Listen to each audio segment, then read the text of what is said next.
छाया आसमान देखो झूमता गगन है छाया आसमान देखो झूमता गगन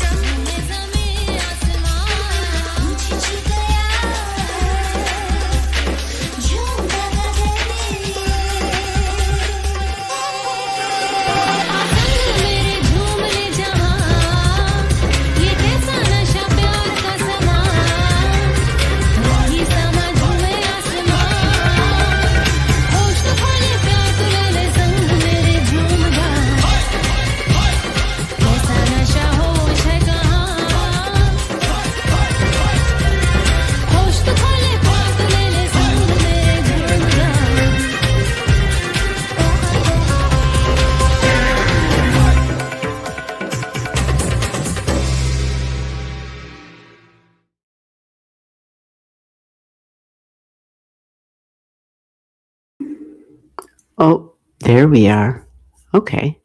Hello, hello, hello. Can you hear me? Welcome, welcome. This is G, and we are doing live readings. So we've had quite a few people yesterday who I did not get a chance to take care of. So here we are today, going to try to pick back up again. And we go by the order of which you show up in the chat. So it's me. You are first. Welcome. Give me one word of what you want me to focus on, or I'm going to tell you what just kind of jumps out at me. Let's see. Let me get your chart drawn up here. Have you seen your chart before? That's going to be kind of a biggie to make sure that this is the accurate chart for you. All right. So we have September 20th, 1965. What a cool name. How do you say that? Namira? All right, let's get the digits in here.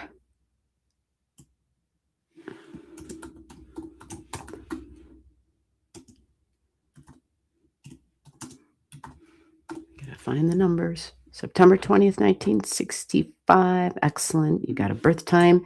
All right, so how this works, you show up in the chat. You got to get your name in the queue there, right? That chat is the queue. And you let me know your digits, birth time, birth date, birth city, birth state. Yeah, I need the location and the birth time. If you don't have a birth time, instead of guessing, make sure you let me know. I don't know my birth time. That's a pretty big deal.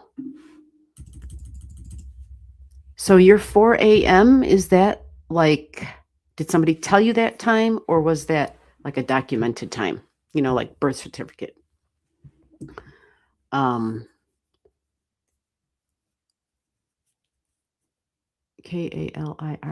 Okay, I can do this. Let me put this up a little bit.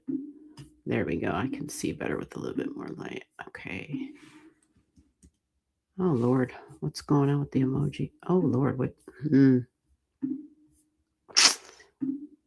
All right. So...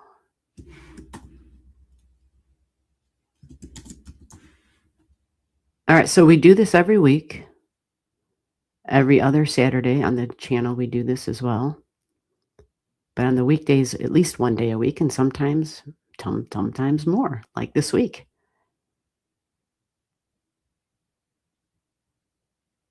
I just got to check the spelling on this. Sometimes the software, if it's not spelled right, it just gives me grief. Okay, so let's see what it comes up with for you. Let's see. It's telling me, it's giving me a hard time. It's telling, oh, I spelled it wrong. Hold on. I thought I had it spelled right. Let's see. Okay, this is what it's coming up with. You tell me if it's you, and if you don't know, then make sure you tell me that too. Not everybody has their stuff memorized. I get that. Ascendant, rising sign, 15 degrees of Leo. That's what they're showing me. September 20th, 1965, 4 a.m. in Cairo. I don't know how to pronounce that. Uganda. All right. So this is a Virgo sun at 26 degrees and a moon in Cancer at 17 degrees. This shows your moon in your 12th house. It's on the certificate. Very good. Okay. Oh, she knows her chart. Awesome. Is this your chart? Let me get my phone sometimes.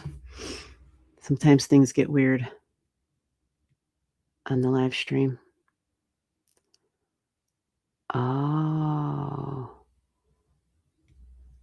All right, let me get to the thing. I got to find the, there we go. So I can see the, just in case for chats aren't. There we go. So I can see the, oh, we don't need all that. I just need the chat. In case you're chatting to me and I don't hear you. Sometimes that happens. Okay, here we go. So, hey, Donna, how the heck are you doing? Healing readings. So it's me, Namira, Leo Ascendant 15. That's you? That's right? I just want to verify before I begin. I started reading a chart yesterday and I could have swore they said multiple times it was the correct chart. And then as I'm reading it, it's like, no, this isn't the right chart. So I'm looking for that confirmation. Yes, that's your sun sign. Yes, that's your moon. Yes, that's your ascendant.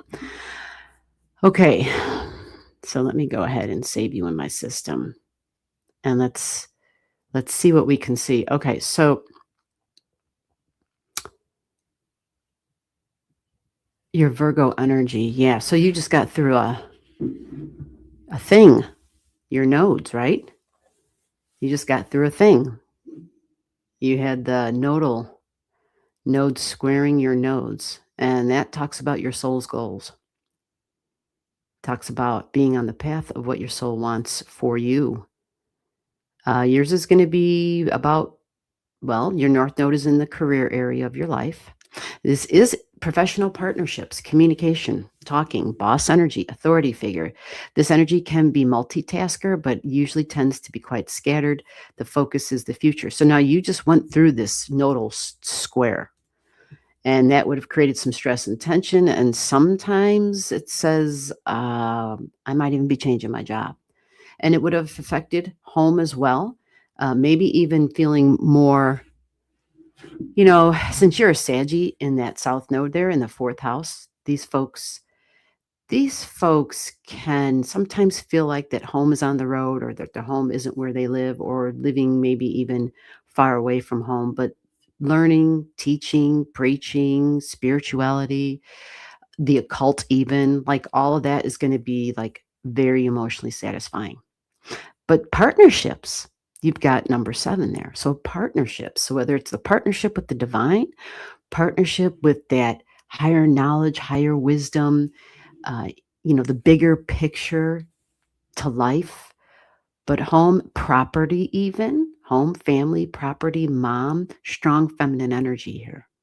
So you had some stress and tension going on with that. Now that that's moved on, you're going to have where the nodes are going to end up being in Leo energy, and that doesn't take too long to happen. So over time, you'll have the node on your ascendant, and having it in your 5th house now is my appearance, my body, my health.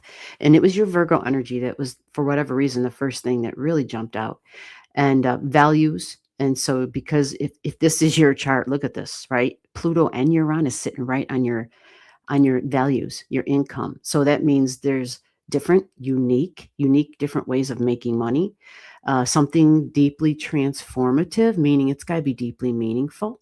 It can't just be, some, I don't know, just some crazy stuff. It's got to be something that has value, but in a deep way, like in a soulful way, not just the surfacey crap. And Virgo is all about service. Who am I helping? Who am I assisting? How can I make things better? Virgo thinks it's like the fixer. But I actually love the Virgo energy because it truly does figure out how, in practical non-flashy, very mundane type of ways, how to provide something, how to provide a service. So these are like our caregivers. These are the people who might do the little things, right? The cleaning, the organizing, but like the laundry, the cooking of food, the buying of food. Yeah, like, yeah, nurses, big time. These are the people who pay attention to the little things that really mean a whole lot, that are very important things. So all of this then likely pertaining to yourself and your own health and well-being. And with the Uranus and that Pluto sitting there, nerves can be affected with Uranian energy, my mind, but values. Pluto energy is talking about changes and change constantly being a thing. Now, because this is a strong Mercury thing, because it's ruled and you've got tons of Virgo energy and even your freaking Mercury is there, and it's a Mercury at a Scorpio degree.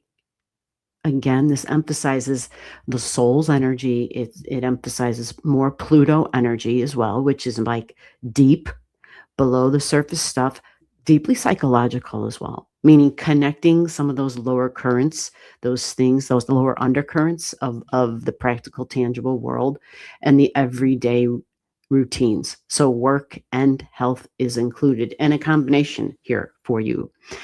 Now, because your sun is also in Virgo, there's something there about being the recognition and the standing out, but in more of, like I said, the uh, I don't know, this might sound crazy, like Jesus washing the feet of people, like somebody who provides a service, but who does something that's so simple, so mundane, but yet it's quite symbolic. You follow? I believe that's kind of what that meant. If it means more than that for you, then great, run with it. So with the nodes, what's going to happen is you're going to have the nodes. Right now they're at 5 degrees, and they literally today just got here at 5, as did Pluto. I'm sorry, Pluto's here at 5, but Pluto literally an hour ago just began its retrograde. Seriously. So this is the sun energy. It's creative intellect. It's how I stand out. And look at here. Let me do this for you real quick. Let me turn this off. Let me go back to this. Look what you have here at 5:31. This is where the Pluto retrograde is beginning, and this is Pallas Athena. She's the strategist, really intelligent. She has like superior ways of thinking outside the box. Creative thinker, creative strategizer. So she's got it in that Aquarian energy, which is unbelievably inventive. Inventive, never been done before, super unique and original energy. Very much about I'm the authority figure. So now this Aquarian energy and the connection to Mercury, because Virgo is all about Mercury energy and Pluto was sitting here on this. Yeah, maybe that's what brought you here today, right? There's something there with the Aquarius that is absolutely science and thinking of the future and astrology, but Pluto being, I need to make a change in the house of health and work and day-to-day routines. Okay. Aquarian energy in the 6th house might be tricky as well, because you have Aquarius, Uranus's ruler over here, the upsets, the disruptions, the out of the blue, this kind of, where does this come from? Whatever that might be, can be different health things. Virgo's usually stomach issues, digestion and stuff like that. But then even the work, literally my job, my job. So with all that said, and Pluto being here, I feel like if we look over to your, let me see, your Taurus. Yeah. You have right here Jupiter and Saturn. Jupiter and Saturn point in Taurus, which is where Pluto is angling. You're thinking about your future. For female energy, looking for masculine energy, this might be authority figure. This might be spouse. We're thinking about my future in the long term as far as my values. So it can be work, but it can also be who I would be willing to make a commitment to. You have Taurus at your midheaven there, and this is somebody who's thinking about desires, love, who and what do I crave? And your Venus is in Scorpio. So we know what you crave. Venus is in Scorpio. Deeply bonded energy. It's in Scorpio. I want to have the bonds on all levels, physical, mental, emotional, energetic, like it goes back deep and it talks about history. So communication, being able to communicate about deep things, and then even taking action with those things, because you got the power of Mars there. Mars is strong. It's in its home placement. So for you, there's a combination happening here. And I think with that combo, um, the deep transformation and change, you're still on that journey. It's not over because Pluto's retrograding. It started here at your Pallas Athena. It's going to go backwards. It's not going to land on your 1-degree partnership. It goes back only to about 3 degrees and then it goes forward again. But it's a process. So you're not making, Pluto's not a fast mover. It's slow. It's methodical. It's slow. It changes us at a really deep psychological level. So you're just in the process of like marinating. You follow? Or something is marinating. We're letting it sit with us for a while before we make our decisions, but you have the power of your Pallas Athena. So that's super, I think that's super great. Pallas Athena is there. And so she's helping you to strategize. And that, yeah, I think that's powerful. Powerful. And it can take you a very long way in terms of taking the next correct steps. Okay, so let me see. Anybody else here in this chat? Anybody? Anybody? I've got some people watching who don't want to be in the chat. Maybe we just want to watch. Maybe it's just that kind of a day. There was a few people. Donna, are you? I know Donna, you might be working. Donna, are you here? Do you want a reading? Donna dropped in real quick. She might have had to leave. Oh yeah, Venus. Yes. With that Venus, it's about intensity in Scorpio. And so the love and the reciprocation, it demands that back. So the only thing that's tricky about, well, I shouldn't say the only thing. There's always a lot of tricky stuff. What's tricky about it is that if it might not realize that not everybody can reciprocate that level of intensity. You follow? And it may feel as though, well, that's my love language. So therefore, if nobody else has that, or if they're not reciprocating in that way, then that means they don't love me. Not necessarily. Not necessarily at all. This is just a very strong desire. This is even attachment energy, just so you know. Like anybody with Scorpio energy, it's important that they understand that Scorpio is about deep attachments. And the ultimate lesson with the Scorpio energy is really about learning to balance that, to like find a recalibration and to balance it. So it's powerful. And if we're not aware of it, it can be some tricky stuff to navigate. Okay. So anybody, I think, let me check the email. Some people are probably like, I think I sent you an email. Okay, let's see. I'm in a meeting. Oh, okay. I see. Oh, wait a minute. Who is this? I'm checking my emails. Okay. I'm so sorry. Okay, so so there's a minute. Okay, so no worries. Yeah, I was trying to catch up on people that we didn't get to yesterday, which is totally fine. I'm just trying to. I think someone else just sent me. Okay, I don't understand that. See you soon. All right, well, let's hang out and see what happens. We'll give it a little bit more time. See if there's anyone else that needs a reading. If not, yeah, you are welcome. Yeah, and some folks with that Scorpio energy, they you have the blessing of Neptune being in Scorpio too. Some people may see that that's not a blessing because it can be tricky, can be confusing, but it can also bring about great understanding with that Scorpio energy. It can be both. What's the word? Paradox. Yeah, it can be both. Okay. Everyone's like, gee, we're working. And that's not a problem. Yeah, what the hell, right? So your Pallas Athena, since I don't see anybody else's digits, what the hell? Let's do it. Let's go back. Is she still there? Oh, yeah, your chart's okay, great. All right, so here she is. There's your Pallas Athena. Super. She's like, I feel like she's the supreme strategist in this Aquarius energy. Because Aquarius is intellect, but it's creative intellect. And so having a creative beast there, Pallas Athena, I think that's phenomenal.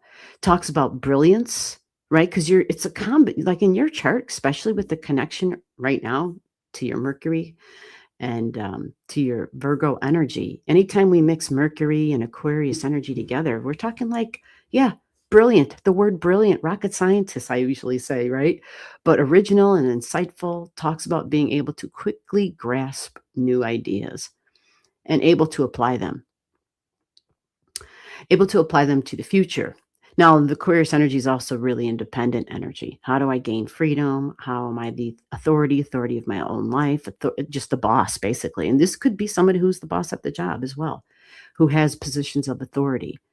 Um, Pallas Athena can also talk about being, because Aquarius is quite rebellious, so that she might even be figuring out ways where she can fight for her ideals.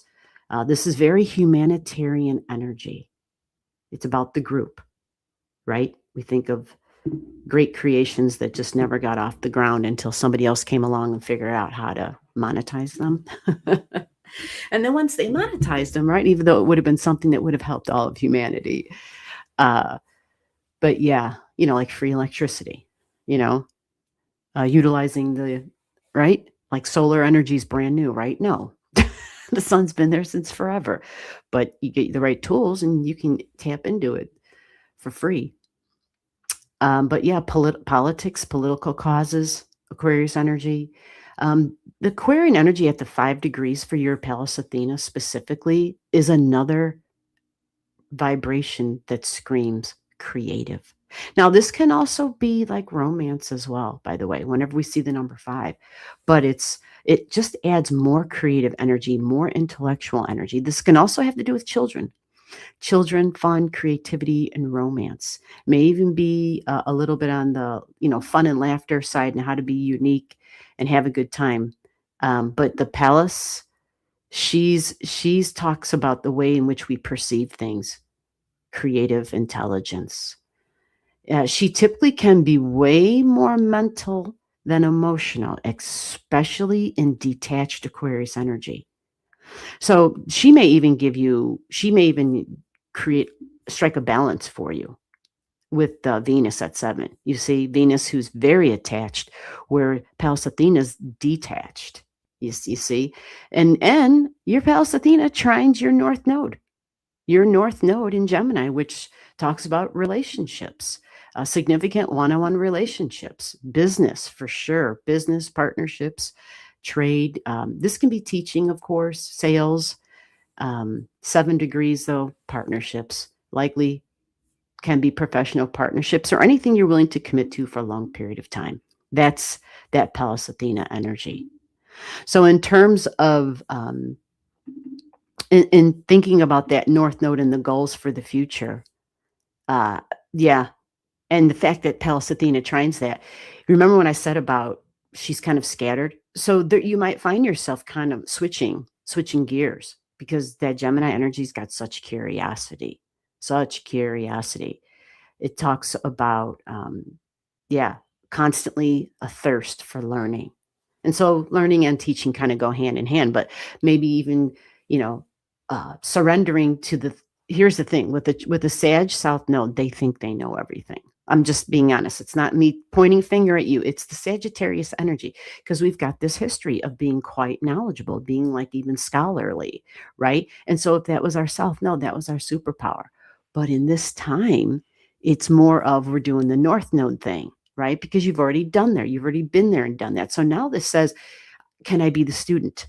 Can I surrender, whether it's the ego or whatever, and the pride to say, okay, but I'm the student and I'm open to learning.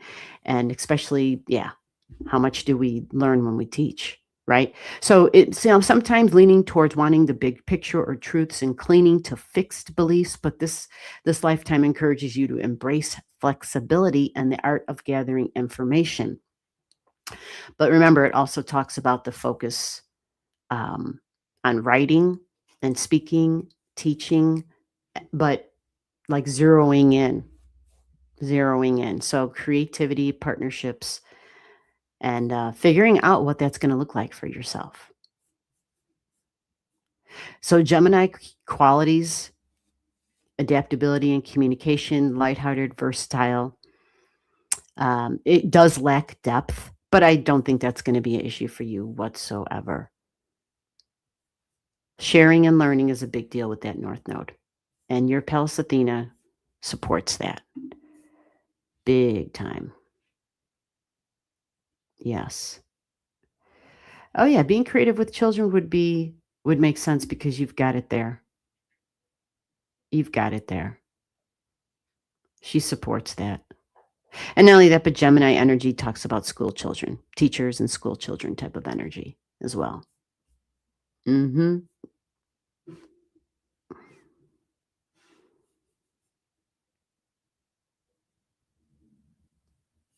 Now, that comment that you just made, I think you said something about, yeah, you have Saturn. You have a retrograde Saturn over there in that 7th house energy.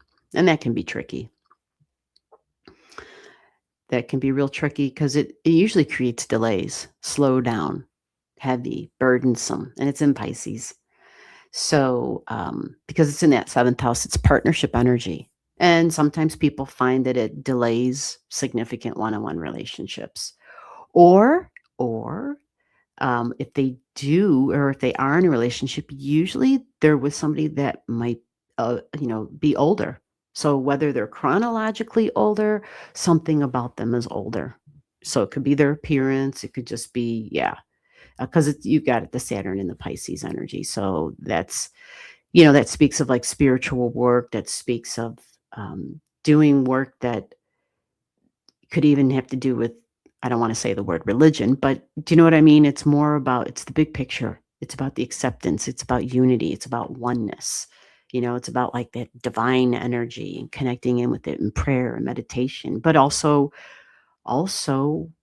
like healing institutions, and even government type of energy. It could have to do with that. But you've got a lot of stuff that speaks to service one-on-one and doing a good job at it because the Virgo has such an eye for detail. It's crazy. It's super crazy. But you got this really beautiful trine to your midheaven with Mercury trining that 19 degrees Taurus. So that to me is a big benefit. You have a lot of strong earth. I think people who have a lot of strong earth or have the ability to be stable in some ways. When other people's lives are falling apart. Even this kind of energy, a lot of different things can happen. But if you have the stability of that earth energy, there's some things that kind of, even though everything seems to change, there's still that stable, that sense of underlying peace and groundedness. So that's a benefit. Let's see. So let me move on real quick here. Let me see. Am I reading anybody else? I got some people spill over from yesterday that we didn't get to. So we're going to try to get to, let me see if anybody else, and if not, then I'm out. Then I got things to do. I'm just trying to help some folks out. Somebody else already said they're in a meeting until like a couple hours from now, so they can't make it, which is fine.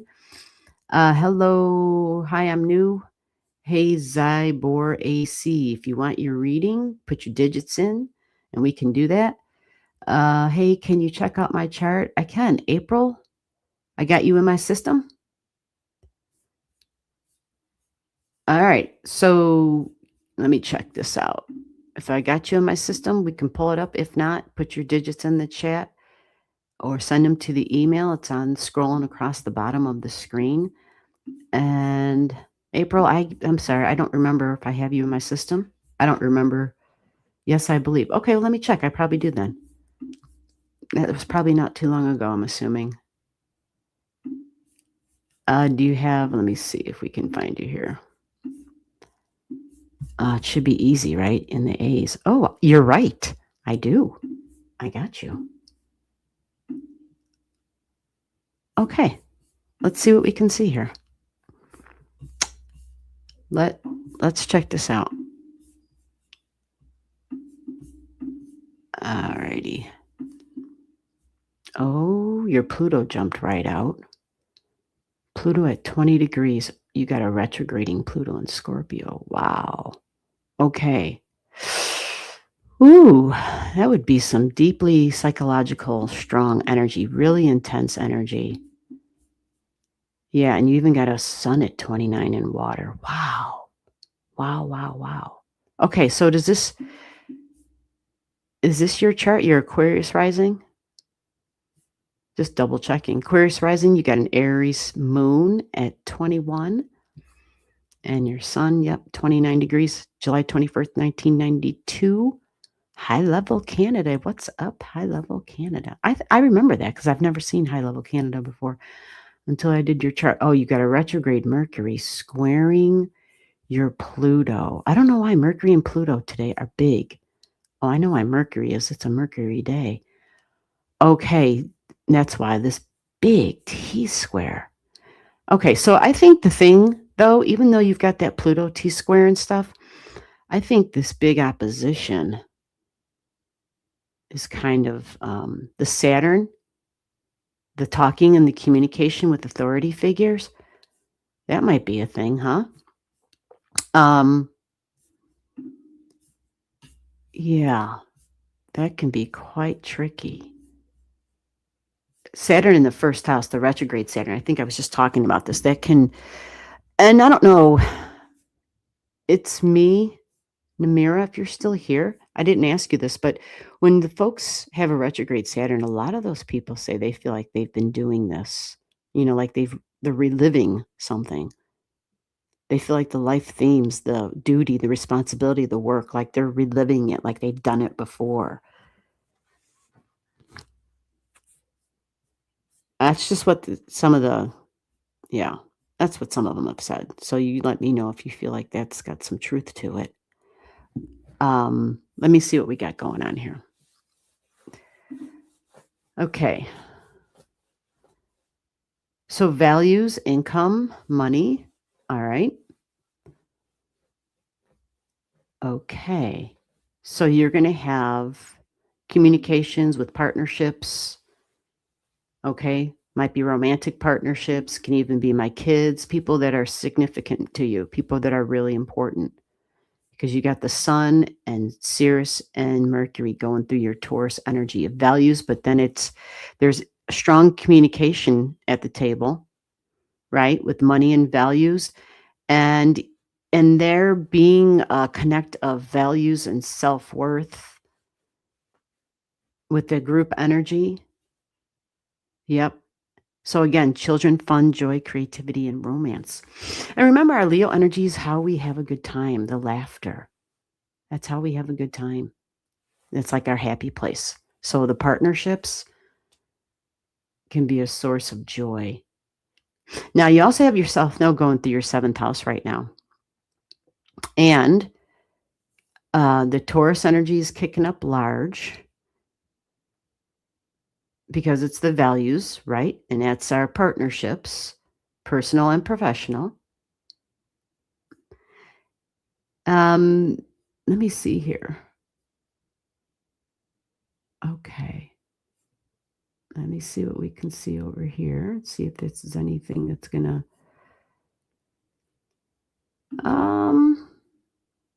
okay, protecting property and space. Okay, so that might come down to feeling when I have to defend something and protect something, brings out a fiery spirit.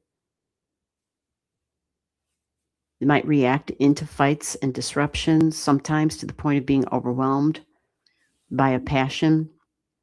So that would come with people you're really closely bonded to. And I know that Pluto, because your Scorpio energy was just kind of really jumping out. And the node is angling. You see, like the North Node and the South Node would have just been making contact. And so there may have been some deep, intense emotional stuff that went on. And it may have revealed some wounds that you thought had already been healed. Because this Pluto over here, if you see this, is on your ascendant. Even though it is at 5:30 now, right? But it just began its retrograde. And your ascendant's 5:55, but because it's retrograding, you're feeling it now. So this can add a bit of a power to your physical body. Like, you could possibly even need less sleep right now. Now, this might be tricky though, because your Sirius is right here at 4 degrees, and this would represent how I feel nurtured. And it can be food, specifically grains. Okay. So with the Pluto there, sometimes people find they have, with the Sirius, there can be more sensitivities. Now, this has a strong feminine quality to it. Family, home, and mom, really intense. And brings changes. So psychological, that's Pluto. It says I need to make some changes. There might be stuff from the past that you need to make changes with. But the shocks and the surprises, there might be revelations regarding home and family. This, of course, can be ancestry as well, just so like we're clear. But it's group energy, maybe even friends that feel like family members that we're actually friends with, even likely an authority figure. So sometimes we have parents who had to play both roles, right? That could be the thing. And so this is what's going on here. And you're going to, yeah, I would imagine you're already feeling all of that. Especially since your Juno is at 0 in air and Uranus is sitting right there. So this can bring about communications with partnerships. This can be sibling energy that might be shocking. And when we talk about it that way in terms of shocks, this can be just having casual conversations. It might be on the phone, might be online, might be, doing all that, email, snail mail, where we're just finding things out that are kind of, just out of the ordinary. But because it's all Aquarius energy that's lighting up in your chart and the stuff from the past, yeah. And Pluto jumped out. I'm saying that that's probably a big theme. And Venus right now is in the 4th house of home and family, and you've got all Gemini going through the 4th in your natal chart. So this is sibling energy and peers. This would be kind of like a fun, but really curious and creative. And Gemini is all about, it's kind of scattered. It's just focused on multiple different things.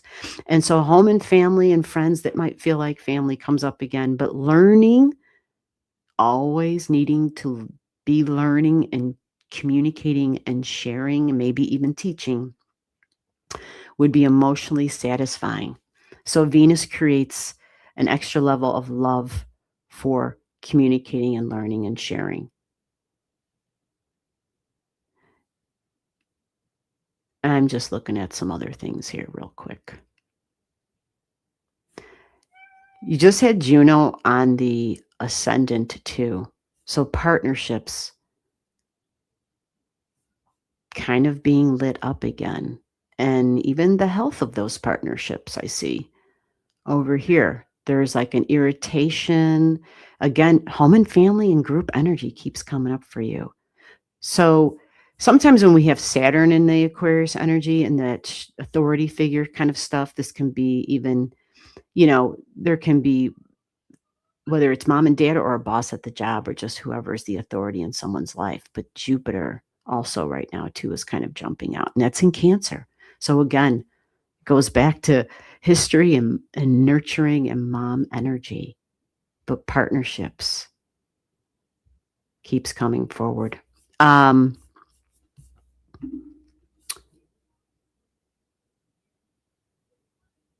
Yeah, you don't want to get in trouble. That would make a lot of sense. And if you see the Aquarius energy with the authority figures, it's because it feels so shocking. It really kind of does affect the nervous system. So that's really difficult. It's like the anxiety level is like off the charts with that. And Saturn's really strong on Aquarian energy. So with that all said now, this Jupiter stuff, it's going to fast approach your partnerships.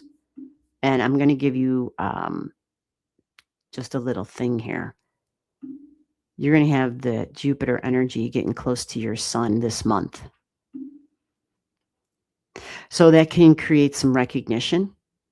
It can create gifts and abundance. But again, this is home and family and emotions. Now, your health might be a thing because Jupiter has been going through the 6th house of your health, but your day-to-day routines, which creates an increase in my day-to-day routines, tasks, projects, work and health being primary, but home, big time. But it's the emotional health because you've got Cancer energy in your 6th house. So whether whether you made the connection to that and in understanding how important it is for the emotional body to navigate good physical health, especially our gut. Maybe Jupiter kind of brought that to your attention. If it didn't, it might at this time. And if that's the case, then you can probably make some down to earth, like holistic changes because it's in the sixth house of Virgo energy. Yeah. Just make some practical common sense changes. And that would be for the work too. So with that said, then you're going to have Jupiter entering in your seventh house. So what that does is that increases partnership energy, significant one-on-one relationships. Okay. So whether that's children, because you got Leo there, whether it's authority figures, whether that's just finding my happy place, but partnerships normally, if for people, especially females, because Jupiter would be marriage material, the teaching is when you have Jupiter going through your seventh house, if you're thinking of getting married, like if you weren't thinking of it and all of a sudden you are, the teaching is to wait for Jupiter to get out of your seventh house. Don't do it while it's in your seventh house because it's, it may have these very strong inclinations to be and to get married, but you always want to wait till it moves.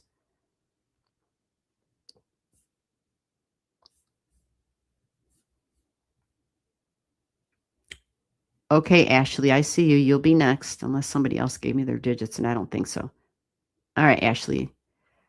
Okay, so real quick, let me answer this question. Is my ascendant ruler in the first house or the 12th? Okay, so let me show you your ascendant. Your ascendant, to be specific, is 5 degrees, 55 minutes in Aquarius. That's your ascendant. And the ruler of your ascendant is Saturn. You follow? So I use a tropical Placidus chart system. And whatever the degree is, whatever sign that is on the ascendant, that's your chart ruler. All right. So it's Saturn, that authority figure, boss energy, but it's also the modern day ruler, which is Aquarius. And where's your Aquarius? In your 12th house. So good question, because this might be, this is confusing because you've got them both right here. Your Uranus in the 12th in what? Capricorn energy. And it's at a communication degree conjunct Vega, which adds to the intensity and to the shocks and the surprises and to the authority figure, like being the ultimate authority. It's in the subtle 12th house, sensitive 12th house of Pisces. So that increases, you feeling like, okay, I don't want to get in trouble. That increases like their power and their authority. But here, being in your 12th speaks to maybe some other lifetimes of that being a thing for you. But the communication, cold, hard, and talking, and how their communication style. But Neptune being right next to it. So hopefully you find some help with that. So to answer your question, you have Saturn, the ruler of your Aquarius energy, in your first house. And also the ruler of Aquarius is Uranus, and that's in your 12th. Human beings, we're complex. It's just the bottom line. We are complex human beings. But it helps you to understand a little bit more and why your question made a whole lot of sense. Okay. Hello, my date of birth. Ashley, what's up? Are you still here? Ashley, if you're here, I'm going to get your chart on. But if you're not, that's fine too. You got to let me know that you're still here, though. I don't want to pull up a chart. Let me thumbs up the live stream. Did anybody else do that? Let me do that. That would be a good idea. That would be a good idea. Let's see what we got here. Ashley is here. Great. Okay, let's do your chart then. So I'm going to create. Have you seen your chart before, Ashley? I like to double check to make sure that it's your chart, July 21st.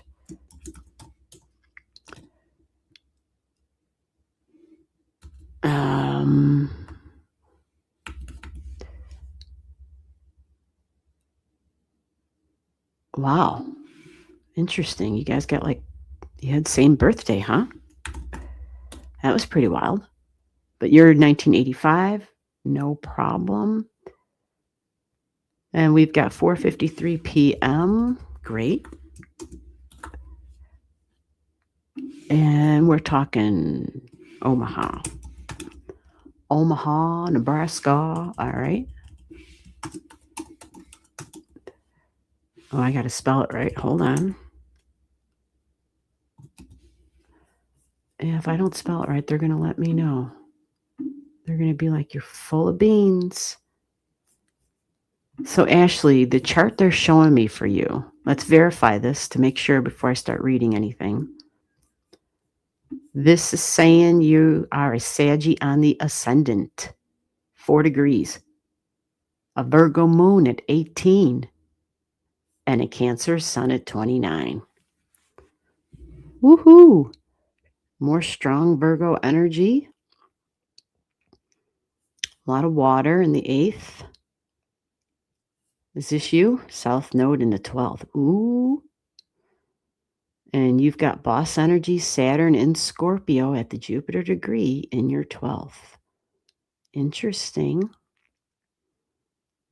Oh, my Lord. Jupiter on your 3rd house cusp line. Wow. Holy smart, right? This might be tricky, though. A lot of flood of information. But yeah, I like when I think it's typically, let me see if you got anything that's creating. Oh, you got the nodes there. Okay. The nodes are squaring the 3rd house. Yep. Okay. But then you got Jupiter. Oh, that creates that balance. Okay. Yeah. I'm told it's not for the faint of heart.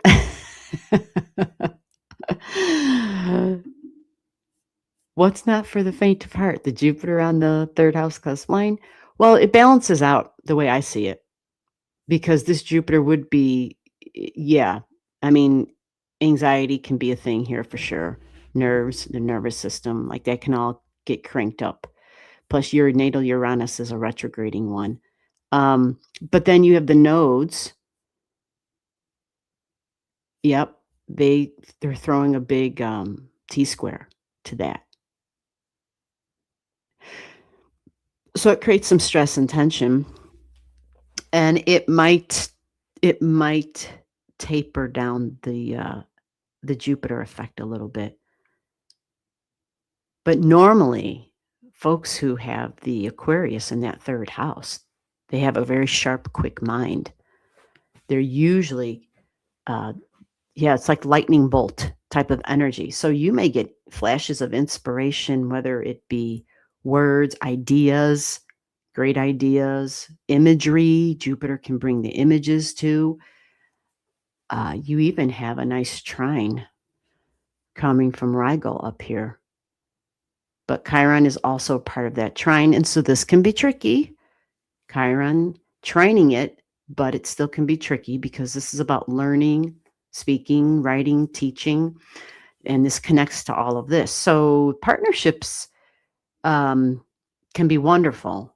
There can be a great benefit to partnership energy and the ability, like confident kind of energy. Jupiter can bring some confidence. So I think that can be great. But you even have your Mercury in Leo. Wow. In the 9th house of more very courageous, confident energy. And thank God you have Virgo at the midheaven.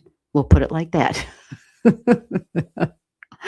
I think it's a benefit, even though there is some square energy here, but the Virgo mind, boss energy at the midheaven and Mercury together, a strong communicator, but probably a logical one.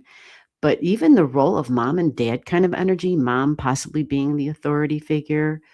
There's always trying to fix something. You have a nice, strong earth trine to your moon and to your midheaven. That can be a great benefit.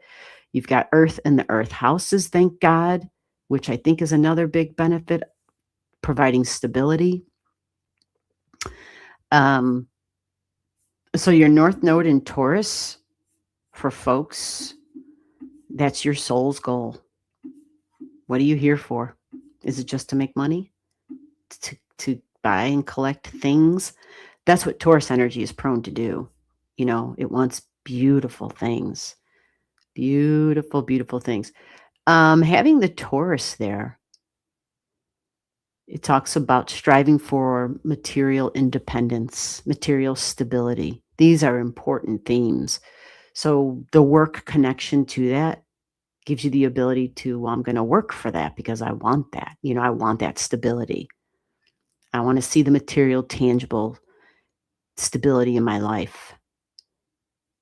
So good food, music, nature, it's really earthy stuff, but beauty's a big deal. Fine art, these people can have great voices even,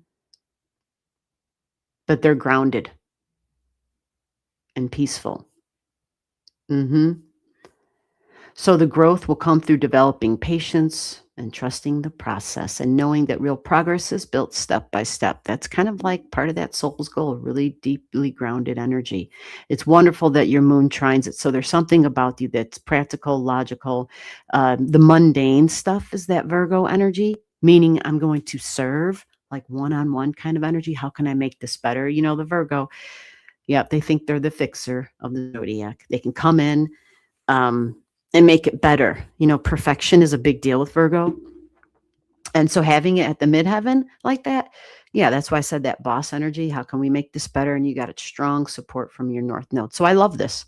I think that's great to have that in a person's chart. Some people have all this other great, I don't know, like their brains just work really differently, which you are going to have this here. You're authentic in the way that you communicate and the way that you think, and your ideas are all going to be strong. And this would be like online, this would be streaming, this would be anything with technology, by the way. Tech and technology would come up strong here. And learning about it, teaching about it. Yeah. You do have Pluto at 1 degree in Scorpio as well. But I feel like yeah, your South Node talks about, because you have a South Node in Scorpio, I think this is, our Scorpio energy can talk about vulnerabilities. And so whether you had a sense of, deep vulnerabilities and trauma and tragedies and stuff from the past, from another time, because you also carry the Saturn retrograde in your chart. So far, I think all of you who've had a reading today, this is so wild. I think all of you have had a retrograde Saturn, if I'm not mistaken. And these folks supposedly feel like they've lived this life before. Is this true? Now, for your chart, this might be a very strong subconscious, like, undercurrent for you. But boss energy comes up again, and heavy burdens and duties. Scorpios really, like, these were our crusaders. These were the people who fought for a higher ideal. Like, they went to battle. This is like turf war type of energy. They were soldiers and shit. But yours is also in the 12th house of, like, you know, holy people, priests, nuns, people who prayed, right? Spirituality, religion. So the Crusades, there you go, right? Yeah. These were people who fought for God. At least that's what they were told. You're fighting for God.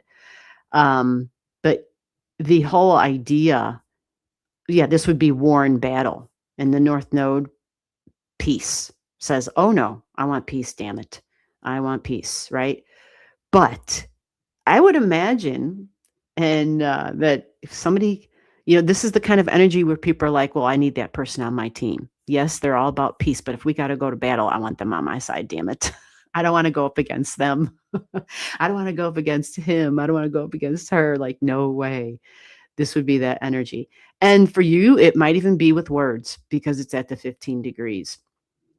So there might be that strong polarity of, yeah, I want peace. I can use peaceful words. I have peaceful ideas. But at the same time, I can go the other route. And remember, Jupiter is a thing here. Yeah, Jupiter is a thing in that communication on that cusp line. But I'm curious what you think about your Saturn. Do you feel like you've lived this life out before? Some people feel like they do. Hey, one wise lady, I see you. How are you? Good to see you. Laura Wolf, I see your birthday. Laura Wolf, I need your birth time and your birth location. You got those digits? Very analytical. Yep, some people, yep, very analytical. Some say that it can get to critical. overly critical even, but analytical. Yeah, these are our detail people for sure. Striving for perfection. Absolutely. Do you ever see Michael Jackson's chart? Oh my God, he's got a lot of Virgo. And it's like, oh, no wonder. He was a Virgo sun. Yeah. I'm like, no wonder. Holy shit. Dude was trying to perfect it, perfect it, perfect it. He just went off the wall, right? Absolutely. So yeah, here you are, your Mars and your Sun together, taking actions with feelings and emotions all in your 8th house. Really deep energy. These people have a really strong connection to the past. And it might not necessarily mean it's again another strong undercurrent that you have. It runs throughout your whole chart. You got water on the 4th house cusp line. You got water in the 12th. It doesn't show that you have any planets in Pisces, but at 21 degrees, that's a Jupiter degree, 4th house, the past, history. Again, these prayer, meditation, but fantasy, sci-fi. I might feel better, like emotionally, if I am traveling. I might feel better emotionally if I'm like on vacation or just going somewhere that is like a foreign land, even around different cultures. There might be something there that you find very satisfying in emotion and giving you some emotional stability even. And that would be a really big difference with all the Aries energy you have in the 4th. Even though there's only two objects in this chart that I see here, Aries is really fiery.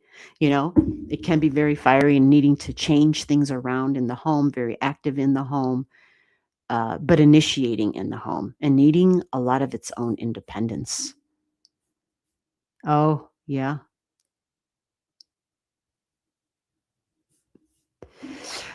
All right, so real quick, let me move on. Let me see. Yeah, so for right now, it's got to be interesting having Neptune and Saturn in your 4th house. And then Mars right now at 20 degrees. Mars probably got you, though, about a week ago when it was touched on your Eris. Eris's anger. She's a female version of Mars right there. You see her? Got a circle around her? Yeah. About a week ago, Mars would have touched on her. And you would have been something got you. Something got, where it was like, what the hell?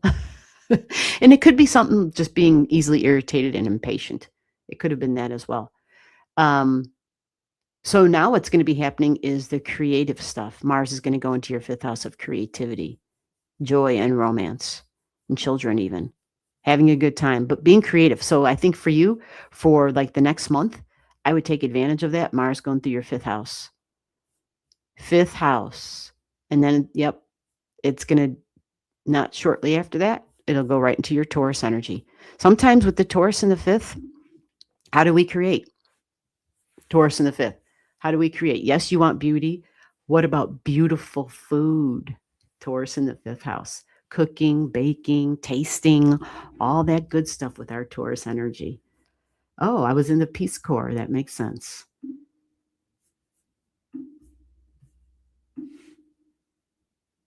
Yeah, you got water in the water houses. You got Neptune in your 1st house. Yeah. Yeah, I love that.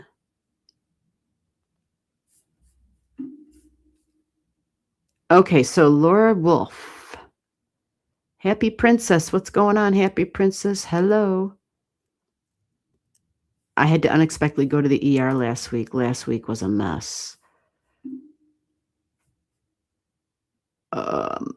You had to do it. Oh, you know what?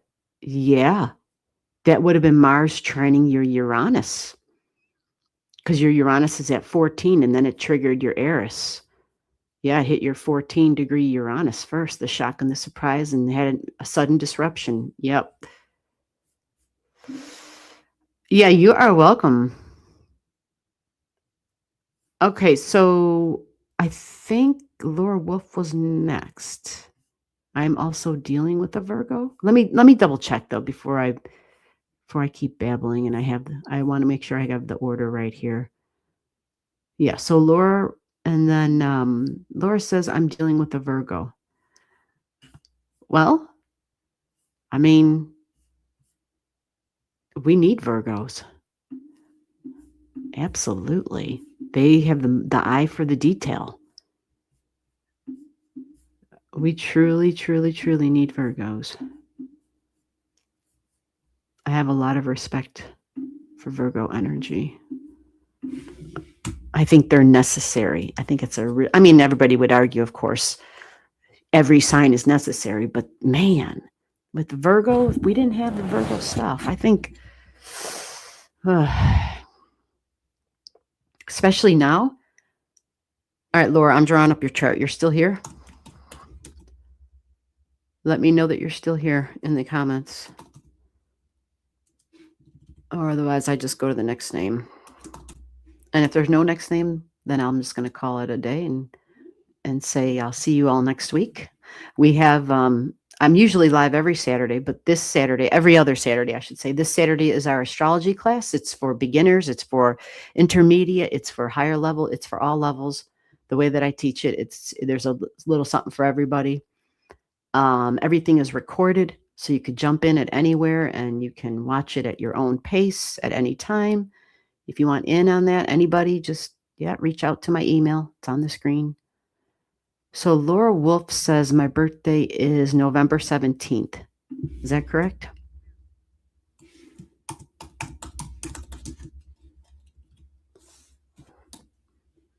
(1970). And your birth time. Yeah, when you guys do your stuff, try to put it all together. That really makes it easier to just kind of put it all together. I see this says 6 a.m. Was this on the birth certificate, or did somebody tell you that it was at 6 a.m.? And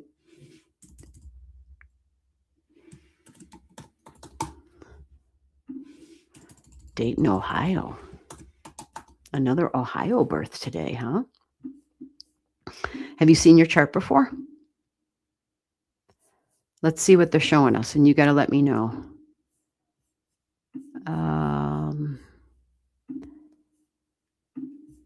All right, Laura, this is showing that you are a Scorpio on your ascendant and telling me you're a Cancer moon at 15 degrees. Is that you? Double Scorpio with a Venus in Scorpio, Jupiter in Scorpio? Wow, lots of Scorpio. Cancer moon and a Scorpio rising. Can you confirm, is that you? I'm looking at the Uranus at 11 degrees. Wow. Your birth time was on your birth certificate. Thank you. Okay. Excellent. You are welcome, Ashley. Wow. So you've got a lot of 11s going on in this chart, sister. That is unconventional energy.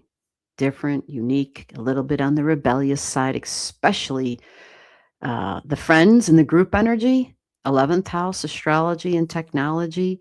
You've got Uranus at 11 degrees, conjunct.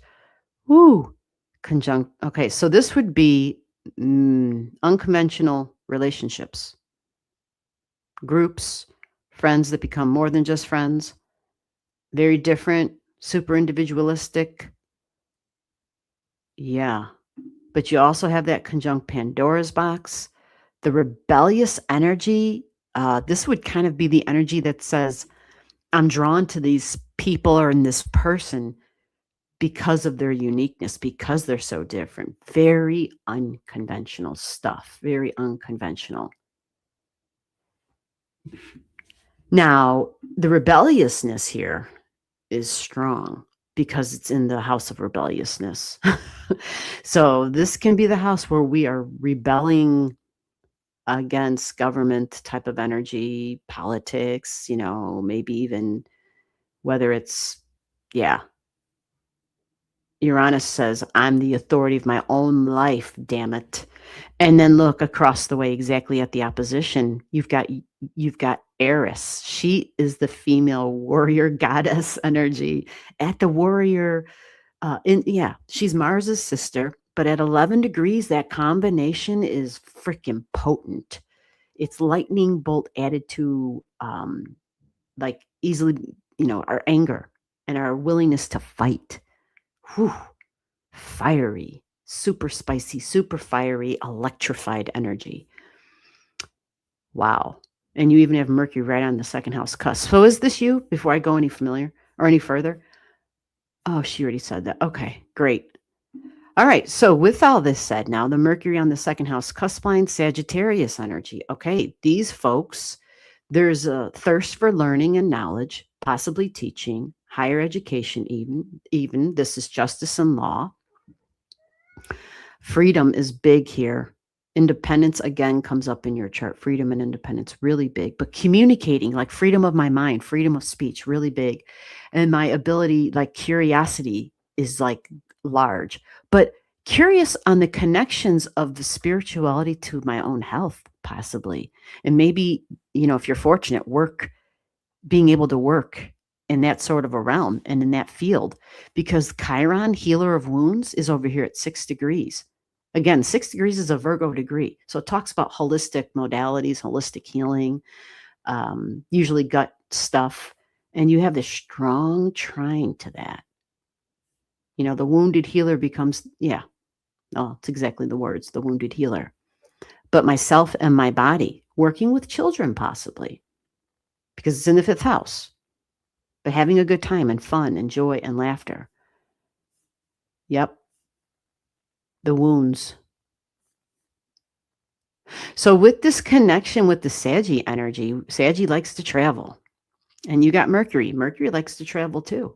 So it can be short distance travel, get on the road and drive, can be let's get in the airplane and fly. Let's really go across the water type of stuff.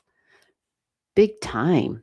But teaching, learning, communicating, writing, can even be creative writing, possibly even music. I mean, you even have Neptune and Saggy here at 0, big time. So some really creative tendencies here come in with this energy. So with all that said,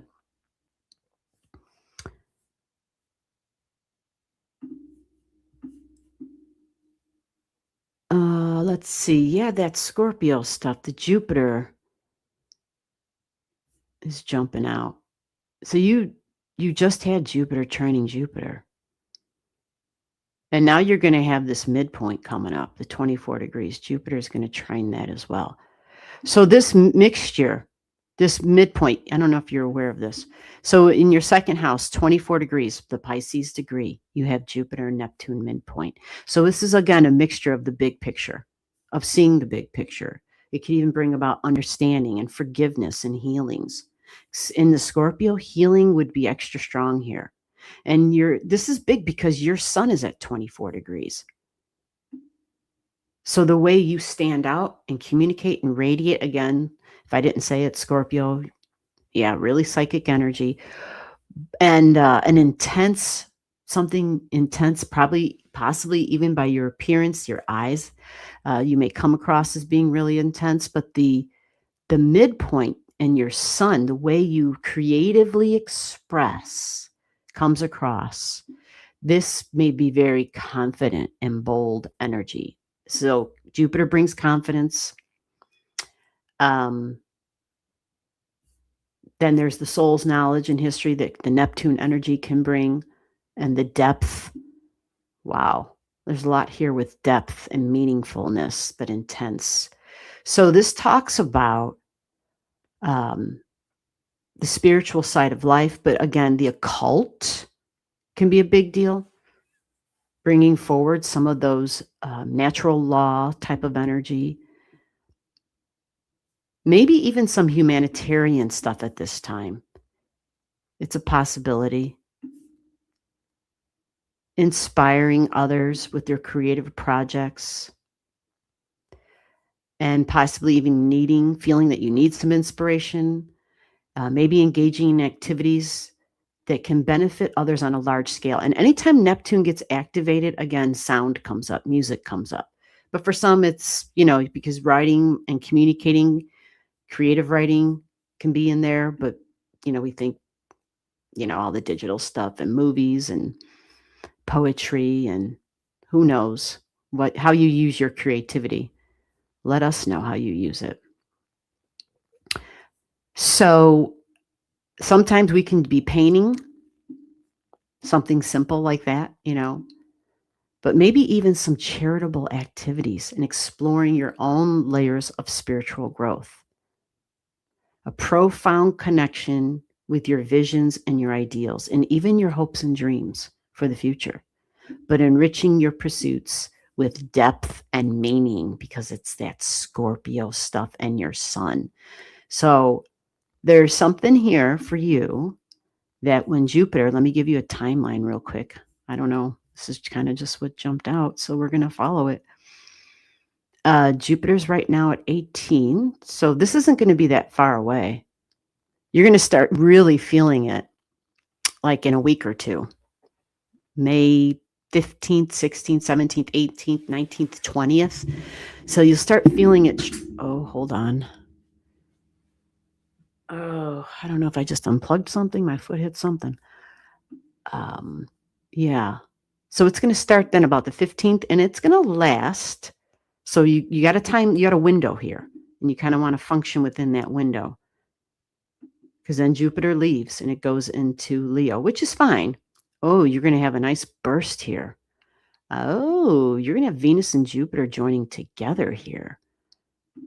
Oh, well, that's kind of nice because you'll have a Venus trine Venus. No wonder this is such a big deal. Yeah, you're going to have Venus trining your natal Venus, which is nice. It can be gifts. It can be beauty, but emotions, family, and connections, even thoughts about the future, maybe even travel plans at this time. But maybe it's just a deep connection with feminine energy in your life. But home and family can be a thing. And you do have some water in your 4th house. All right, I don't see anything. Yeah, the nodes are going to be at 3 by then. Wow. Holy crap, the nodes are going to start to move fast for all of us. So here you go. We're going to give you a timeline of, we're starting the big connection, right? The last week of May.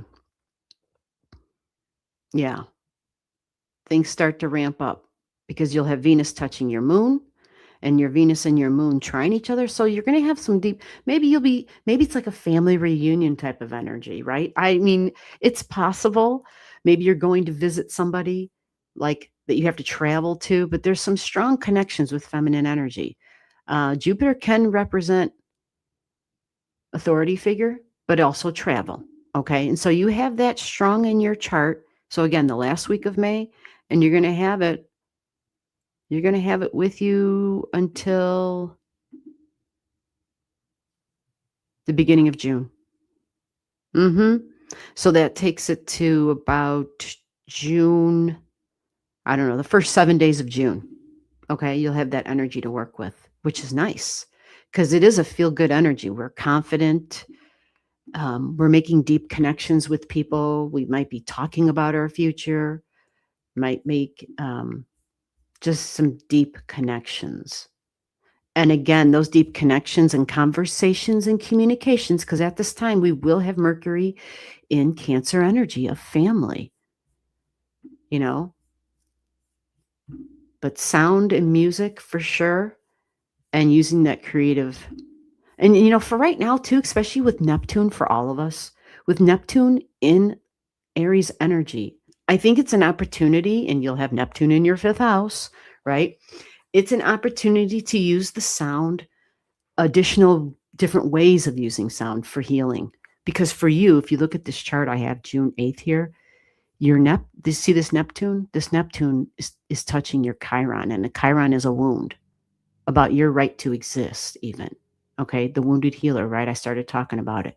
But this Neptune will be touching it. And that's where Neptune's retrograde, actually, it's going to start a retrograde.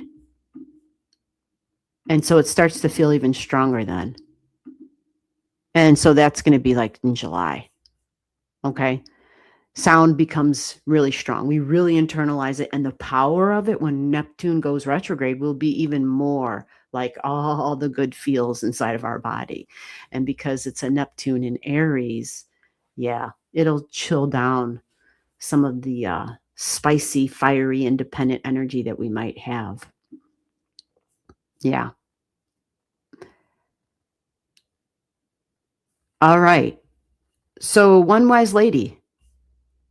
Do you want me to take a quick look? And then, yeah, that might be it, huh? Which is totally fine. My sister passed. Oh, that makes a lot of sense. That makes a lot of sense. Yeah. Well,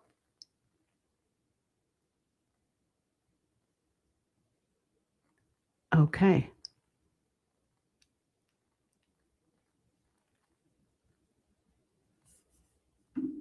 Okay. Well, my condolences, and may she be experiencing peace. Absolutely. Oh, you are welcome, for sure. I mean, that's the whole point, is to somehow, you know, I mean, I don't know, anytime I've ever been going through some crazy stuff, when I saw it on paper, when I would see the astrology, it always helped. I always felt like it helped me, so I figured it could help other people too. I know it's not for everybody, right? But for those who feel like it can, and that it does, that's what it's for.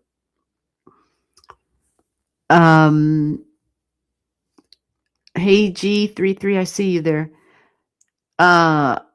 So one wise lady, I don't know if you're still here. You technically would be next. Do you want me to quickly look at your chart? Do you want me to take a look or no? Hey there. Hey revolutionary, I see you. How the heck are you doing? All right, one wise lady. Let's go and check this out here. Let me go find, where did it go? Shouldn't be hard. I don't have too many O's in this new system. Here it is. It's coming right up. Oh, that's what happened. My thing went down. Okay. All right, let's get you on the screen, one wise lady. There you are. And we know this is your chart because I've looked at yours before. So you said it's like the same as yours, huh? Let me check yours out. Oh, I see the difference. Yeah, similar. Similar. Yep. Interesting that you both have Chiron at 6. Wow. Well, then you heard what I said for her, right? With the Neptune there. Yeah, that would definitely be a thing. And the placement. Yeah. Interesting. Yeah, you both do have. Oh my God. You both have the Eris, the Uranus. Yeah, I didn't even pay attention to her birth time. I mean, I did, but anyway. Yeah, what do you guys, like a day apart or something? But you're both in different locations. Big time. That's so wild. This is Australia. Another retrograde Saturn. Holy crap, it's a retrograde Saturn day.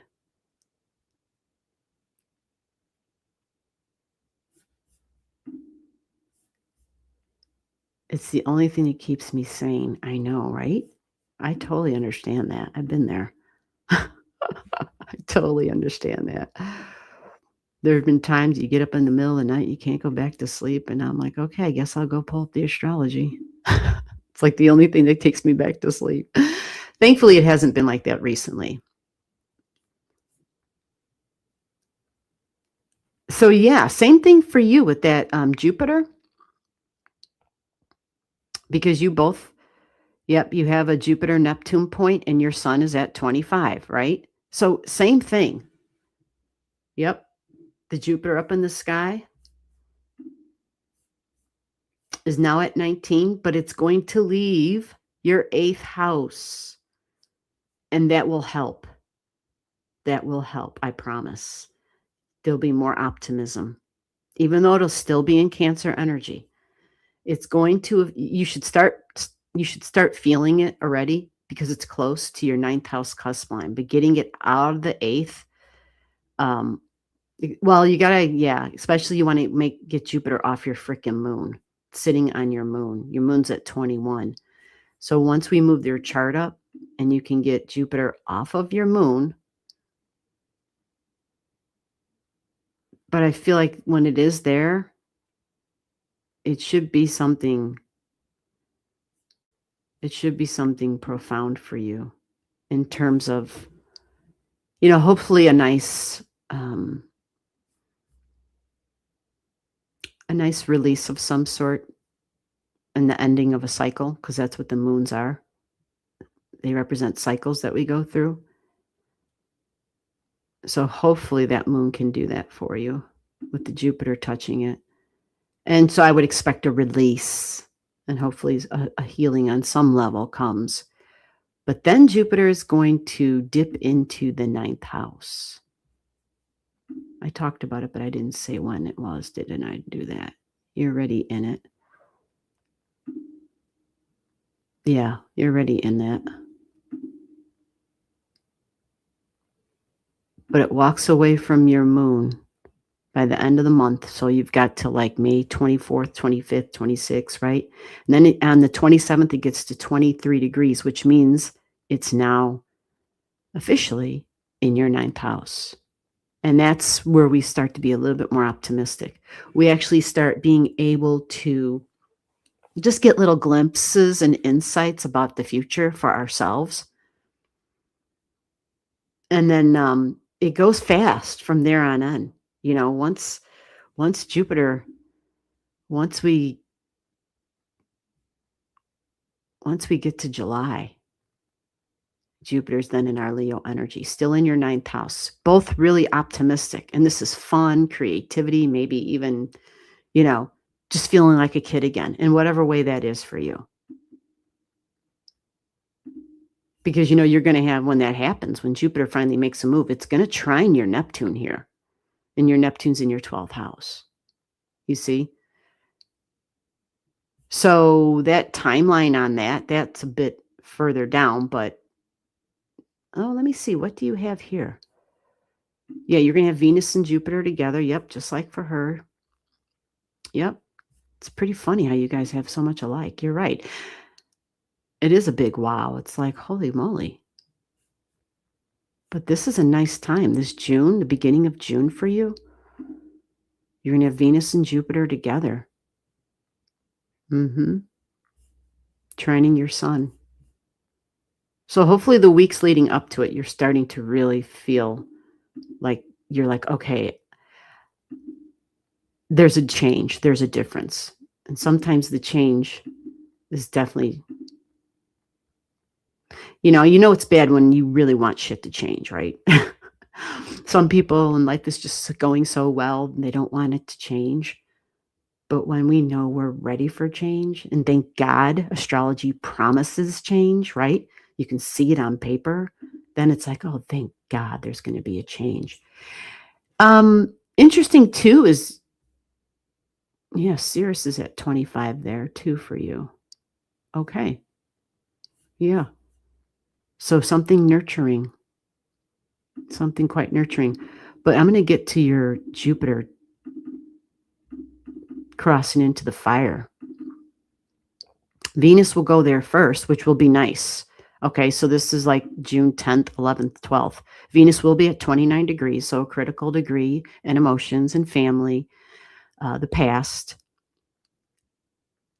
Let me see, do you have...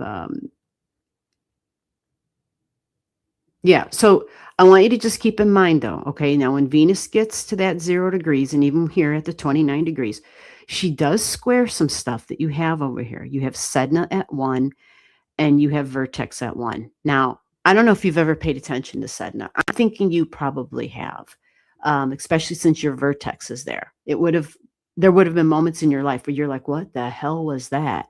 Because Vertex talks about fated energy, where events happen or where people just happen to come into your life. And it just kind of seems to come out of no, it seems and feels fated, right? Just keep in mind that when it's connected to your Sedna. Now, this is going to be deep for a second, all right? It's connected to your Sedna. Now, if you know anything about Sedna, she's got a tragic past. It's not that she's tragic necessarily, it's just she kind of had some tragic events.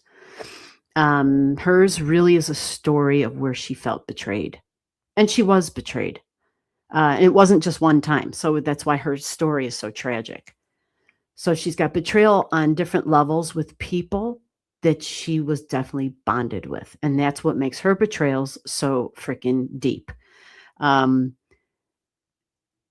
because it's vertex that's connected to this, I want you to, well, it's not what I want. I feel like this is just what I'm supposed to share, to be honest. The vertex is like your second ascendant. This is for everybody. Our vertex is like our second ascendant. Some even refer to it as our super ascendant. So what that means is it somehow has become part of your identity.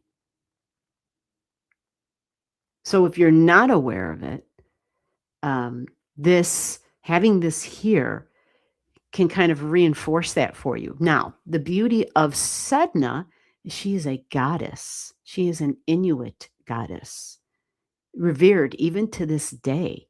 When you talk to people who work with water, and whether it's vegetation and fish, like they to this day honor Sedna. They recognize that there is some power there, and that it should be you even like make you give a gift to Sedna because Sedna has a lot of power.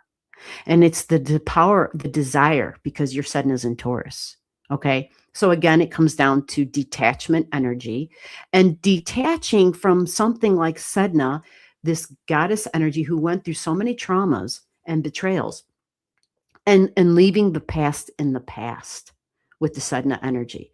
Because having that there connected to that secondary ascendant, that super ascendant type of thing, and possibly affecting your well-being and your health, possibly because it's in their sixth house of health and well-being. It's really here. This is a project of here, project of the mind, project of perceptions, and projects of rewriting my past because I need to survive in the present. So it doesn't mean that it erases it or takes away from it. It just means that this.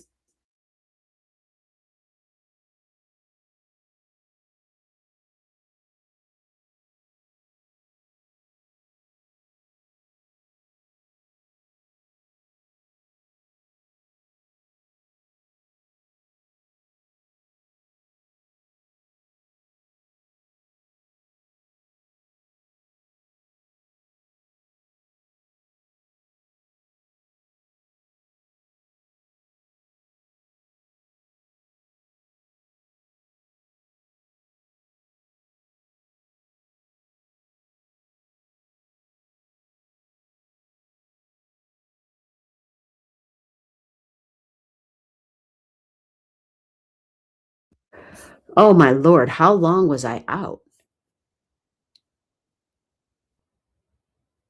Uh, did I don't know what happened. Can you guys hear me? I don't know what happened, this volume. It said the microphone was off. The microphone's not off, but StreamYard said that the mic wasn't on, and now I clicked it, and now it's back on. So I don't know how long that took. Oh, just a minute. Thank you, because I just feel like I said way too much anyway. So thank you. Thank you, thank you, thank you. I don't know how it went off. I haven't touched really anything but my astrology shit. It's got to be a StreamYard thing. That explains some of the mysteries we've had in the past. Huh, revolutionary? When on the Starry Nights and I'd be talking for like 15 minutes and I don't even know it. Anyway, so because I don't look at the StreamYard, I'm reading a chart. My brain's not over there. So with all that, I'll repeat this last bit, which is June 10th, 11th, and 12th. Venus coming through. She's going to connect with Sedna and the vertex. Okay. So there might be some incidents, and this can be people at the JOB. If you are in contact with people, whether you work out of the home or, wherever, there can just be something that occurs.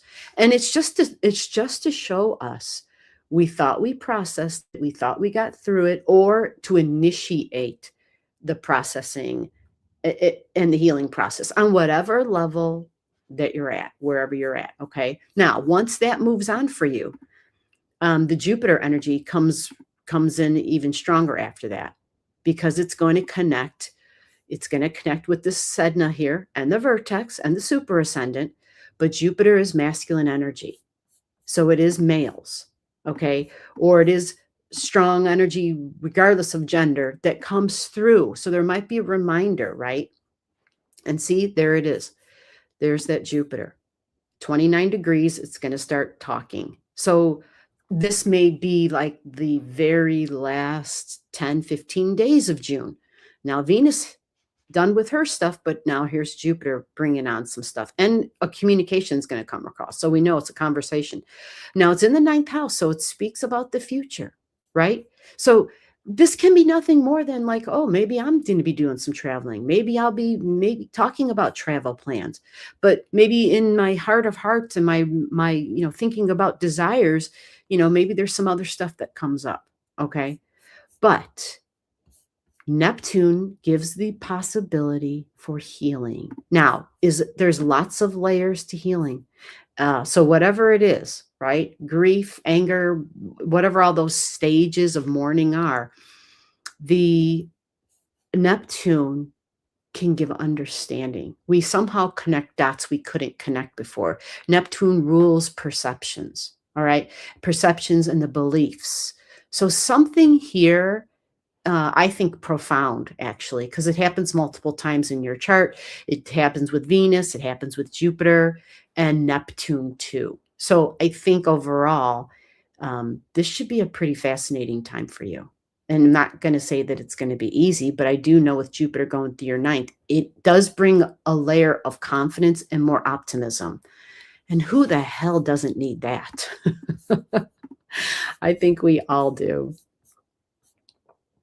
Oh God, the electrical issues. It's the damn, I know, tech and electrical. It's just, I just don't want it to start up for me.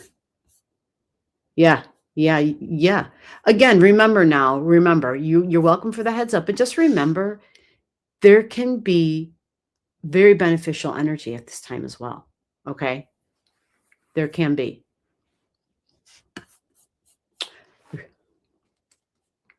It's up to you.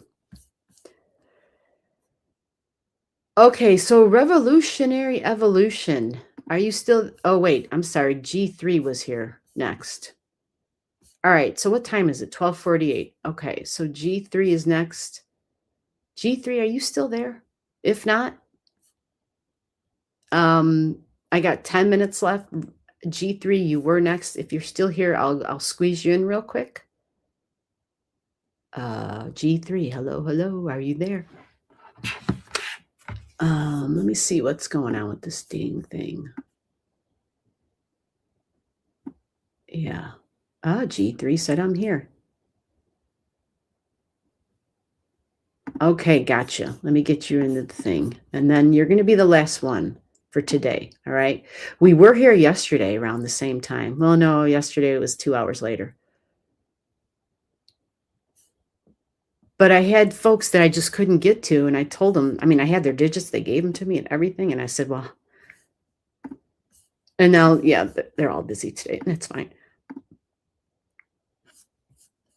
That's perfectly fine. Look at that. Got you. Wonderful.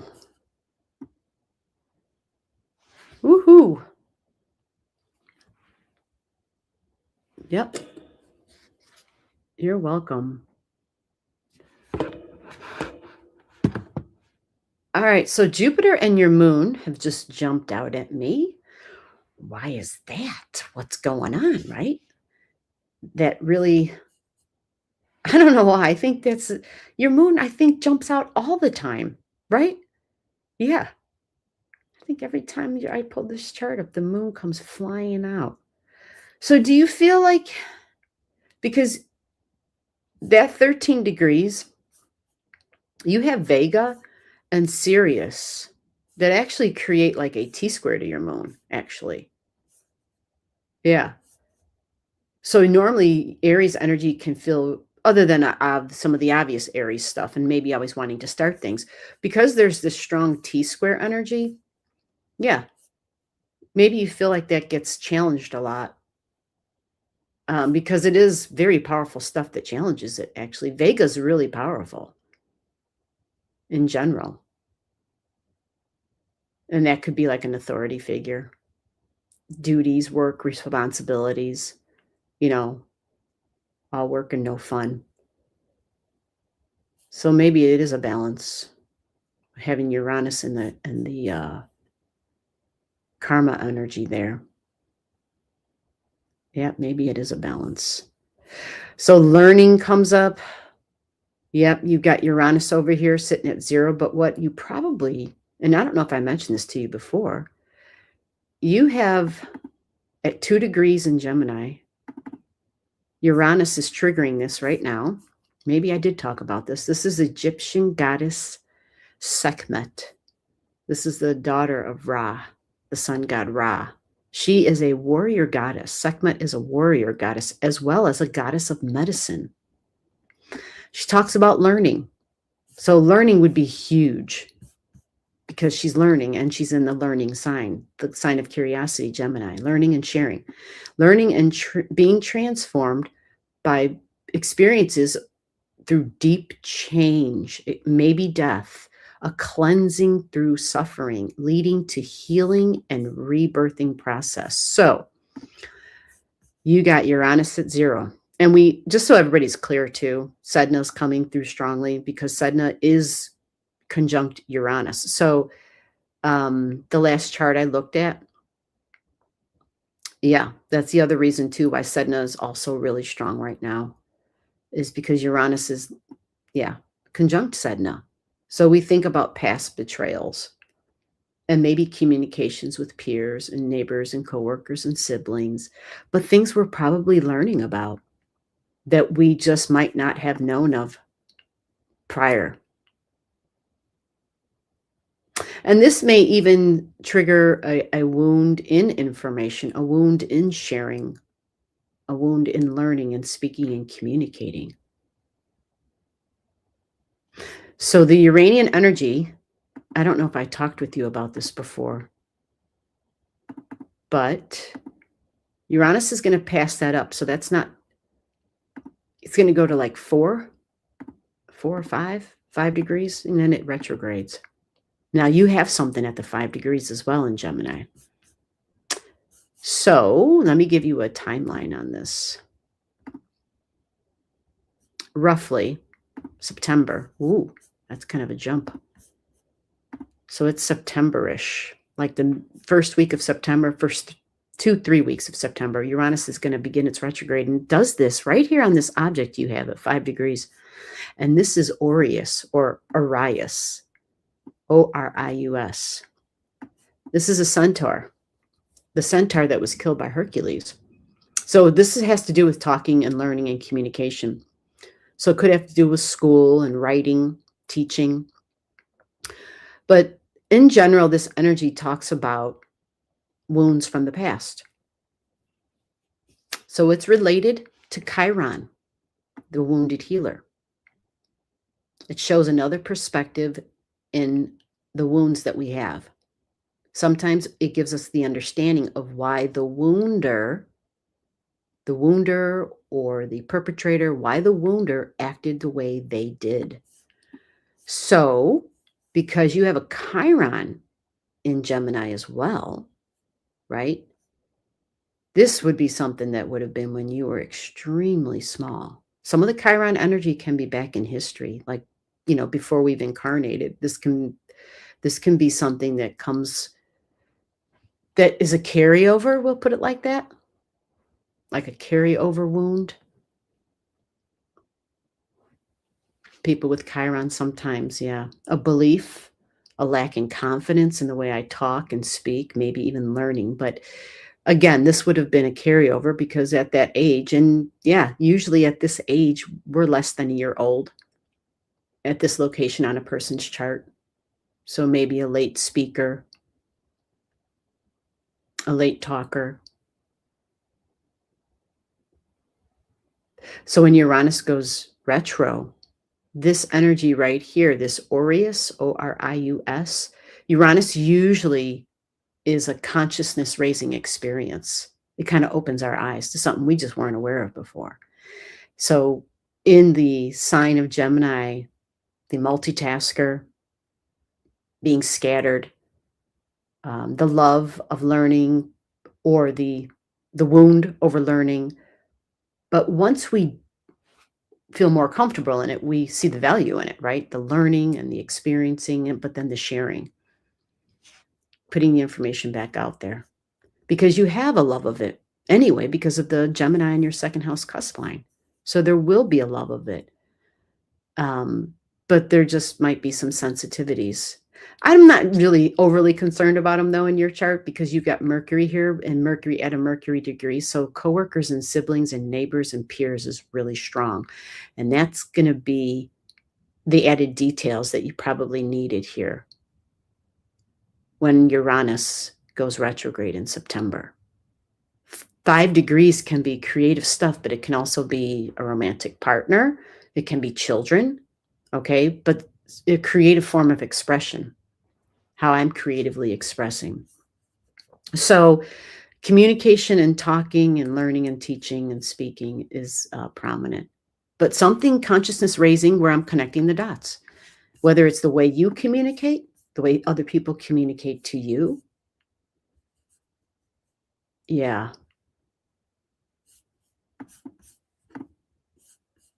And so maybe there's some more, just more stuff from the past that's coming up. And since you have Cancer energy, and you even have 1 degrees Cirrus energy, which talks about the past, but nurturing feminine energy, the lineage, ancestry even. You know, Cancer goes back to like very tribal energy, very tribal, like who we identify with, right? The homeland, the mother country, and you even have Mars conjunct it too. They're both at 1. It's kind of wild. This is all going to be connected, because the 3rd house is what Mercury rules, is what Gemini rules. So all of this, your 1st, 2nd, and 3rd, and all that freaking energy you have in Gemini, and part of the energy that you have in Cancer, and having Sirius and Vega squaring your moon ancestry. Your moon is in the 12th house, right? Yeah. What's this symbol? You've got this right here. This is, I forget, I have so many damn, oh, this is Merlin. You have Merlin at 15. Oh, Merlin says feeling guilty or responsibility or responsible for something that went wrong. Something that something you weren't able to foresee, but feeling like you should have been able to foresee it, because it's Merlin, right? Possibly somebody gives somebody bad advice, which results, in maybe a not so desirable outcome. And so there can be some guilt about that. Some people have even told me with the Merlin that there's a connection to having Merlin's kind of energy and skills and power in the past, and maybe doing something they shouldn't have done with that kind of energy, and then feeling like a remorse in this time, in this present day reality. Therefore, they feel very hesitant and even feel as though they should never dabble, because they abused their power in the past and they feel bad about it. So I don't know if this makes any sense for you. Some people connect with it really deeply, but this possibly can result in an altered state of consciousness, looking for answers in non-traditional or occult areas in life. In your 12th house, for sure, the occult. The 12th talks about the subconscious and past lives. And you even have vertex there at 23. Anyway, I could go on all day about this chart. The vertex, again, I was just talking about this in another chart. Sometimes this is considered our second ascendant. So your ascendant is Taurus at 19, but your second ascendant, well, actually some call it super ascendant, that 23 degrees is really unique, something distinctive, leadership qualities in the 12th house. Very fascinating. And I might even have said this before. I'm going to say it again, because I'm just absolutely fascinated with Michael Jackson's chart. But this is his south node. He has his south node in Aries at 23 degrees. Matches your south node or your vertex. Your vertex. And these are nodes of fate. I said nodes. This is a point of fate. How about that? Fated energy, group energy, friends. This is astrology. It is science. You think Aquarius and think Uranus when you see 23 degrees. Very unconventional. And so just people out of the blue or occurrences out of the blue, little surprises. Hopefully they're surprises that you like. Hopefully they're beneficial. I am seeing that they likely are. You have a nice trine to your 5th house cusp line. A nice trine energy. So it can be perceived as being beneficial. And the galactic center, it creates a nice grand fire trine for you, because even Regulus is part of this, because there's a lot of energy. 26, 29, 26, bam, 23. Wow. Yeah, so the moon in the 12th, something with the family is deep, right, in the history and the ancestry. And you even have your freaking North Node in your 12th too. Yeah, loaded 12th house, just loaded. Whew, okay, so now we are at our end of the live stream for today. But who knows? You never know. I might be live again later tonight. Who knows? Not late, but I'm trying to do my stuff earlier and earlier because it just works out so much better for me. So I'm trying to stick with every Saturday and Tuesdays. And on Saturdays, it's every other Saturday because we switch it with astrology classes and with private lives. A private lives is the same thing we're doing right now, except we do it somewhere else where we can really talk. You know, when you're looking at your chart and you're like, oh, damn, this is some deep shit. You don't want any, it's private, right? So that those private lives are very small groups, very small. They're limited seating. And if anybody's ever interested, just drop me an email, allastrology@email.com. Okay. And the astrology class is every second Saturday of every month. All the other Saturdays, the other 2 Saturdays or 3 Saturdays sometimes, we do this on Saturday nights at 7 p.m. on the channel. Okay. And I have been doing it for way longer than I want to admit. So, that is wild. What's wild? My moon always does. It does. It does. It does. It jumps right out. I have been told I have Egyptian royalty in my bloodline. Oh, well, then next time, maybe we should look at more of your Egyptian stuff. I have a whole lot of Egyptian stuff we could look at. I sang before speaking. Oh my God, yeah, I could totally see that. Interesting. Well, that's good. You are welcome. MD Dad. All right, well, you're going to have to come back again, MD Dad. We're ending now. But yeah, I called on you yesterday and I think you disappeared. You know, some people don't have time. It's just like a fun in and out thing. I get it. With that said, we're done. This live stream is over. And you'll catch me next time. If you go on to Allastrology YouTube channel, my page, my main page, you can, on one of my posts, just go to where it says posts, click on that, and then there's like a schedule there. It's handwritten. It's a little messy, but it just kind of repeats everything I just said. Okay? For anybody who's interested. All right, everybody, you take care. I hope this has helped. And as you go about your day, just kind of, what do they say? Keep calm and carry on. Just go to Neptune, man. Go to Neptune. Use the music, use the sound to kind of establish some healing and some peace. All right. Bye-bye.